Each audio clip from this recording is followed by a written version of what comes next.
মহানগৰীৰ ৰুক্মিণী গাঁৱত অভিনৱ প্ৰতিবাদ মাতৃক বিচাৰি পুত্ৰৰ আমৰণ অনশন দীপক কলিতা নামৰ লোকজনৰ অনশন কাৰ্যসূচী ভগ্নীয়ে মাতৃক পণবন্দী কৰাৰ অভিযোগ এয়া ৰুক্মিণী গাঁৱৰ ঘটনা অভিনৱ প্ৰতিবাদী কাৰ্যসূচী মাতৃক বিচাৰি পুত্ৰই আমৰণ অনশনত বহিছে দীপক কলিতা নামৰ লোকজনৰ এই অনশন কাৰ্যসূচী ভগ্নীয়ে মাতৃক পণবন্দী কৰাৰ অভিযোগ তুলিছে তেওঁ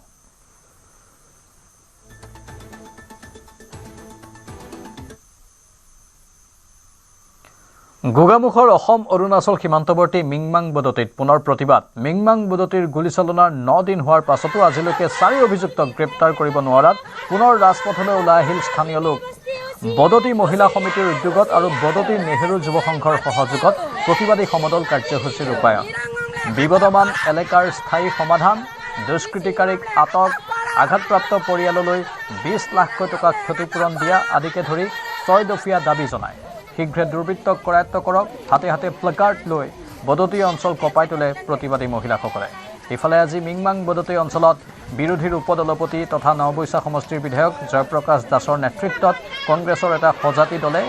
ঘটনাস্থলীত উপস্থিত হৈ বিবাদিত অঞ্চলসমূহ পৰিদৰ্শন কৰি ঘটনাৰ বুজ লয়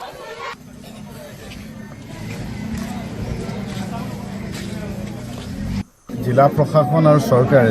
যিমান ক্ষিপ্ৰতাৰে কামখিনি কৰিব লাগিছিলে তেখেতলোক কাম কৰা বিফল হৈছে আৰু আমি এনেকুৱা ঘটনা সঘনাই দেখি থাকোঁ আজি অৰুণাচল অসম সীমান্তত হয় নাগালেণ্ডতো হয় মেৰাপানীত দেখিছোঁ মৰিয়নীত দেখিছোঁ সেইকাৰণে চৰকাৰে সীমা সমস্যাটো সমাধান কৰাত তেখেতলোক বিফল হৈছে তেখেতলোকে বিজেপি চৰকাৰ এতিয়া দিল্লীতো আছে তেখেতলোকৰ তেখেতলোকৰ চৰকাৰ আছে এই চৰকাৰ থকাৰ পাছতো যে আমাৰ খিলঞ্জীয়া মানুহখিনি যে এই অৱস্থা কৰিছে তাৰ কাৰণে আমি চৰকাৰক ধিক্কাৰ দিছোঁ আমি দাবী জনাইছোঁ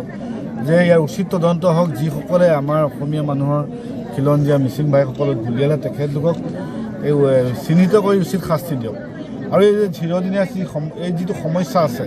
এই সমস্যাটো সোনকালে সমাধান কৰি দিয়ক আৰু তাৰ কাৰণে আমি চৰকাৰক দাবী জনাইছোঁ কাজিৰঙাৰ ইকো সেন্সিটিভ জোনক লৈ কলিয়াবৰৰ কুঠৰিত স্থানীয় দাঁতিকাষৰীয়া ৰাইজৰ তীব্ৰ প্ৰতিবাদ যোৰহাটৰ সাংসদ গৌৰৱ গগৈয়ে কাজিৰঙাৰ ইকো সেন্সিটিভ জোন 1 কিলোমিটাৰৰ পৰিৱৰ্তে 10 কিলোমিটাৰ হ'ব লাগে বুলি মন্তব্য কৰাৰ পাছতে ক্ষুব্ধ হৈ পৰে কাজিৰঙাৰ দাঁতিকাষৰীয়া অঞ্চলৰ ৰাইজ কাৰ্বি ছাত্ৰ সন্থা আৰু কাজিৰঙাৰ সমীপৱৰ্তী কাৰ্বি আংলঙৰ জনসাধাৰণেও প্ৰতিবাদত অংশ লয় একাংশই অৰ্ধনগ্ন হৈ সাব্যস্ত কৰে প্ৰতিবাদ কুঠৰিৰ পৰা বাগৰিলৈ কেইবা শতাধিক লোকে বৃহৎ প্ৰতিবাদী সমদল উলিয়াই ৰাজপথত উত্তাল পৰিস্থিতিৰ সৃষ্টি কৰে প্ৰতিবাদকাৰীসকলে গৌৰৱ গগৈ মুৰ্দাবাদ অখিল গগৈ মুৰ্দাবাদ ধ্বনিৰে প্ৰতিবাদ সাব্যস্ত কৰাৰ লগতে কুঠৰি আৰু বাগৰি অঞ্চলত ইকো সেন্সিটিভ জোন শূন্য কৰাৰ দাবী উত্থাপন কৰে ইপিনে কলিয়াবৰৰ কুঠৰিৰ পৰা কাজিৰঙাৰ হালধিবাৰীলৈকে ৰেলী উলিয়াই গৌৰৱ গগৈৰ বিৰুদ্ধে প্ৰতিবাদ সাব্যস্ত কৰি ৰাইজে অৱৰোধ কৰিলে 37 নম্বৰ ৰাষ্ট্ৰীয় পথ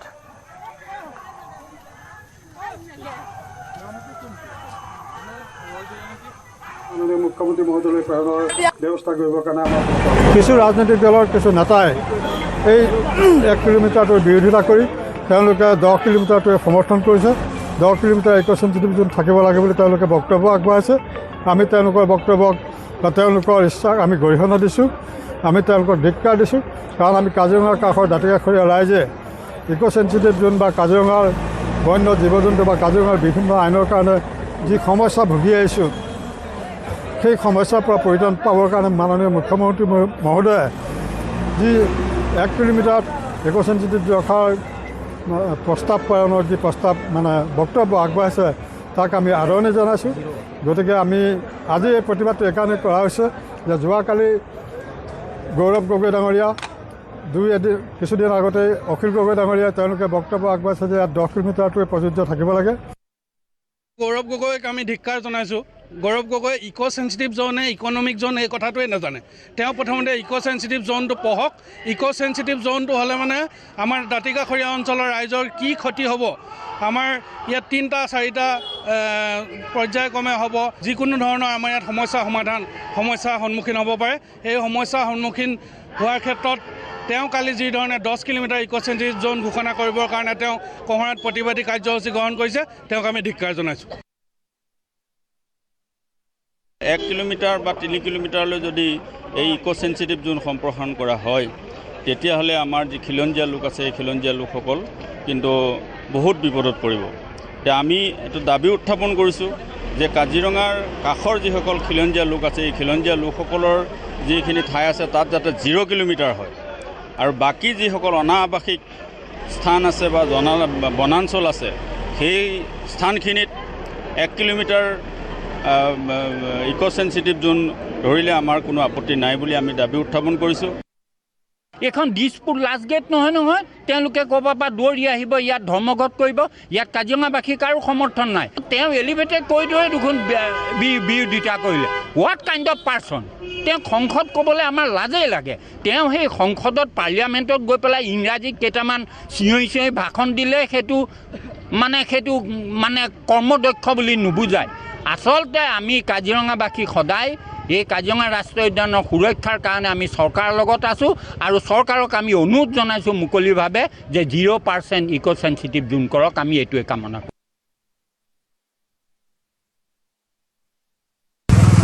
1 কিলোমিটাৰ অসমৰ মুখ্যমন্ত্ৰী ডাঙৰীয়া অসম চৰকাৰে 1 কিলোমিটাৰ এটা জাগা চাই দিছে য'ত এলিফেণ্ট কৰিডৰ আছে বা কিছুমান কৰিডৰ আছে কৰিডৰৰ সম্পৰ্কে দিছে আৰু জাগাত য'ত অনবসতি আছে তাত কেতিয়াবা 0 হ'ব পাৰে কিন্তু মানে এটা ছিষ্টেমতে কৈ থৈছে 1 কিলোমিটাৰ সেইখিনি স্থানীয় ৰাইজে মানি লৈছে যাৰ ঠাই বিশেষকৈ 1 কিলোমিটাৰ ঠাই বিশেষকৈ 5 মিটাৰ আৰু 500 মিটাৰ ঠাই বিশেষকৈ 200 মিটাৰ ঠাই বিশেষকৈ আপোনাৰ 100 মিটাৰ ঠাই বিশেষকৈ 0 হ'ব পাৰে সেইখিনি আমাৰ স্থানীয় ৰাইজে ইয়াত অসম চৰকাৰৰ অসমৰ মুখ্যমন্ত্ৰী ডাঙৰীয়াৰ যি ঘোষণা এই ৰাইজে কুথৰি ৰাইজে বা এই অঞ্চলৰ ৰাইজে মানি লৈছে কিন্তু কি কয় গৌৰৱ গগৈয়ে যিটো আকুৰগো স্থিতিৰে কৈ আহিছে তৰুণ গগৈৰ দিনৰ পৰা 10 কিলোমিটাৰ এইটো কংগ্ৰেছ বা অখিল গগৈয়ে যিখিনি বা গৌৰৱ গগৈ বা অখিল গগৈয়ে যিখিনি কৈ আছে সেইখিনি স্থানীয় ৰাইজে মানি নলয় অসম চৰকাৰে যিটো লৈছে 1 কিলোমিটাৰ ঠাই বিশেষকৈ 1 কিলোমিটাৰ ঠাই বিশেষকৈ 0 ঠাই বিশেষকৈ 500 মিটাৰ সেইখিনি আমাৰ স্থানীয় ৰাইজে মানি লৈছে। মুঠতে কাজিৰঙা ৰাষ্ট্ৰীয় উদ্যানৰ ইকো সেন্সিটিভ জোন সন্দৰ্ভত বোকাখাতত ব্যাপক প্ৰতিক্ৰিয়া ইকো সেন্সিটিভ জোনৰ ব্যাস শূন্য কৰাৰ দাবী উত্থাপন কৰি আহিছে বৃহত্তৰ কাজিৰঙা মানৱ সম্পদ পৰিৱেশ সুৰক্ষা সমিতি আৰু বোকাখাতৰ জাতীয় সংগঠনে বোকাখাতৰ এই সংগঠনসমূহৰ এটা গোচৰৰ ভিত্তিত উচ্চতম ন্যায়ালয়ত এটা গোচৰ চলি আছে ইপিনে বৃহত্তৰ কাজিৰঙা মানৱ সম্পদ আৰু পৰিৱেশ সুৰক্ষা সমিতিৰ দাবীৰ প্ৰতি সমৰ্থন আছে কলিয়াবৰ চতিয়া বিশ্বনাথ আদি ঠাইৰ বিভিন্ন দল সংগঠনৰ ৰাজ্য চৰকাৰে ইকো সেন্সিটিভ জোন 1 কিলোমিটাৰ কৰিব বুলি ঘোষণা কৰাৰ পাছত মুখ্যমন্ত্ৰীক সমৰ্থন জনোৱাৰ লগতে ঠায়ে ঠায়ে শূন্য দূৰত্ব কৰাৰ বাবেও আহ্বান স্থানীয় সংগঠনৰ লগতে ইকো সেন্সিটিভ জোনক লৈ ৰাজনীতি নকৰিবলৈ সকিয়নি বোকাখাতৰ জাতীয় সংগঠনৰ এটা কথা মন কৰিব কাজিৰঙাৰ ইকো সেন্সিটিভ জোনৰ যিটো পৰিসৰ এই পৰিসৰটোক লৈ পেলাই কাজিৰঙাৰ স্থানীয় যিসকল ব্যক্তি আছে যিসকল গণ্যমান্য ব্যক্তি আছে কাজিৰঙা লগতে লাগি থকা যিসকল গাঁও আছে গাঁওসকলৰ লগতে যিখিনি জাতীয় দল সংগঠন আছে এই দল সংগঠনৰ মতৰ অভিমততহে কিন্তু পৰিসীমাটো তেওঁলোকে নিৰ্ধাৰণ কৰিব লাগিব কাজিৰঙাৰ ইকো সেন্সিটিভ জোনক লৈ আমি যথেষ্ট শংকিত হৈছোঁ আমাৰ কথা হ'ল কি কাজিৰঙা সুৰক্ষিত হ'ব লাগিব কাজিৰঙা দাঁতিৰ কাষৰীয়া লোকসকলো কিন্তু সুৰক্ষিত হ'ব লাগিব আৰু মই আৰু এটা কথা কৈছোঁ আপোনালোকে যে কাজিৰঙাৰ ইকো সেন্সিটিভ জোনৰ পৰিসৰটোক লৈ পেলাই কোনো নামধাৰী প্ৰকৃতি প্ৰেমীয়ে টকছত কিমান কিলোমিটাৰ হ'ব লাগিব কাজিৰঙাত আহি পেলাই কিমান কিলোমিটাৰ হ'ব এই ব্যৱস্থাটো কিন্তু নকৰিব কাৰণে আমি কিন্তু আহ্বান জনাইছোঁ। মুঠতে কাজিৰঙাৰ ইকো সেন্সিটিভ জোনক লৈ চৰকাৰে লোৱা সিদ্ধান্তক আদৰণি অনাৰেৰী ৱাইল্ড লাইফ ৱাৰ্ডেন উত্তম শইকীয়াৰ উচ্চতম ন্যায়ালয়ে দিয়া ৰায়ৰ ভিত্তিত ৰাজ্য চৰকাৰে সিদ্ধান্ত গ্ৰহণ কৰিছে বুলি মন্তব্য উত্তম শইকীয়াৰ লগতে স্থানীয় ৰাইজৰ মতামত লৈ ইয়াৰ দূৰত্ব হ্ৰাস কৰি ঠায়ে ঠায়ে শূন্য দূৰত্ব কৰাৰ প্ৰয়োজন আছে বুলি মন্তব্য অনাৰেৰী ৱাইল্ড লাইফ ৱাৰ্ডেনগৰাকীৰ। এই যিটো 1 কিলোমিটাৰ হ'ব লাগে বুলি সুপ্ৰিম কোৰ্টে ৰায় দিছিলে তাৰপিছতো যথেষ্ট প্ৰতিক্ৰিয়া দেশজুৰি হৈছিলে তাৰপিছত আকৌ দ্বিতীয়তে কোনোবাই আদালতৰ কাষ চাপিছিলে আৰু সুপ্ৰিম কোৰ্টে তেতিয়া কৈছিলে যে 1 কিলোমিটাৰ হ'বই লাগিব কিন্তু ঠাই বিশেষে এইটো লোকেল এৰিয়াবিলাকত যে কাজিৰঙাই হওক বা অইন কোনোবা জেগাতে হওক তাত চাই পেলাই তাত সিদ্ধান্ত ল'ব ৰাজ্য চৰকাৰে যে ক'ৰবাত শূন্য হোৱাৰো অৱকাশ থাকিব পাৰে যে যিখিনি মানুহৰ অৱদান আছে যেনেকৈ আমাৰ কাজিৰঙা ৰাষ্ট্ৰীয় উদ্যানৰ দগাঁৱে হওক জাপৰি পথাৰেই হওক এইবিলাক মানুহে অত বছৰ কাজিৰঙাৰ কাষতে লাগি আছে শূন্য দূৰত্বতে উপস্থিতি লাভ কৰিছে কিন্তু তেওঁলোকে কাজিৰঙাৰ কাৰণে অৱদান আজিও আগবঢ়াই আছে। কোনো ধৰণৰ ইম্পেক্ট, পাৰিপাৰ্শ্বিক ইম্পেক্ট কাজিৰঙা ৰাষ্ট্ৰীয় উদ্যানত পৰা নাই। গতিকে তেওঁলোকক ইক' চেঞ্চিটিভ জ'নৰ ভিতৰলৈ অনাৰ কোনো যোগ্যতা নাথাকিব পাৰে। এনেকুৱা পটভূমিতেই উচ্চতম ন্যায়ালয়ে শূন্য কৰি দিয়াৰ কিছু ঠাইত শূন্য কৰিবৰ কাৰণে 2023 চনত এটা ৰায়দান কৰিছিলে। একেদৰে 2025 চনত এটা ৰায়দান কৰিছিলে আৰু এই ৰায়দান কৰি পেলাই সুপ্ৰিম কোৰ্টে ভাৰতৰ যিমানবিলাক বাঘ্ৰ প্ৰকল্প আছিলে তাক ইক' চেঞ্চিটিভ জ'নৰ অন্তৰ্ভুক্ত কৰি দিছিলে। তাৰপিছতে 26 চনত আৰু এটা ৰায়দান কৰিছিলে সুপ্ৰিম কোৰ্টে ইক' চেঞ্চিটিভ জ'ন সংক্ৰান্তত, আৰু সেই সময়ত ইক' চেঞ্চিটিভ জ'ন এৰিয়াত যিটো 26 চনৰ ৰায়দান আছিলে, এই ৰায়দান মতে খনন, মাইনিং, শিলৰ খননেই হওক একেবাৰে নিষিদ্ধ বুলি ঘোষণা কৰিছিলে। তাৰপিছতে 26ত আৰু এটা কৰিছিলে যে ইক' চেঞ্চিটিভ জ'নৰ ইমপ্লিমেণ্ট কৰাৰ ক্ষেত্ৰত NGTক যিটো দায়িত্ব অৰ্পণ কৰিছিলে, আৰু এই দায়িত্বই তেওঁলোকে বাহাল ৰাখিবলৈ কৈছিলে যে ইক' চেঞ্চিটিভ জ'ন হৈছে নে নাই হোৱা এই কথাটো চাবৰ কাৰণে ৰাষ্ট্ৰীয় সেউজ প্ৰাধিকৰণক দায়িত্ব অৰ্পণ কৰা হ'ল। এতিয়া যদি আমি চাওঁ তেতিয়াহ'লে দেখা যাব যে আজি তাৰিখত অসম চৰকাৰৰ সিদ্ধান্ত এইটো নহয়। সুপ্ৰিম কোৰ্টে 2022 চনতে যিটো সিদ্ধান্ত দিছিলে যে ইক' চেঞ্চিটিভ জ'ন 10 কিলোমিটাৰৰ পৰা 1 কিলোমিটাৰ কৰিব লাগিব, এইটো ভাৰতৰ উচ্চতম ন্যায়ালয়ে দিয়া নিৰ্দেশ। এতিয়া সেই নিৰ্দেশটো কিয় পালন কৰা হোৱা নাই? 22 চনৰ নিৰ্দেশত উল্লেখ কৰিছিল যে 3 মাহৰ ভিতৰত আপোনালোকৰ শপতনামা দাখিল কৰক, কোৰ্টে বিচাৰিছিলে। এতিয়া সেইটোকে মাত্ৰ কাৰ্যকৰণ কৰিবলৈ গৈছে। গোটেই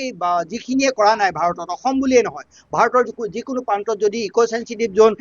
ইমপ্লিমেণ্ট হোৱা নাই তেতিয়াহ'লে তৎকালীনভাৱে কৰিবলৈ কৈছে, আৰু তাৰ কাৰণে সুপ্ৰিম কোৰ্টৰ এই নিৰ্দেশ।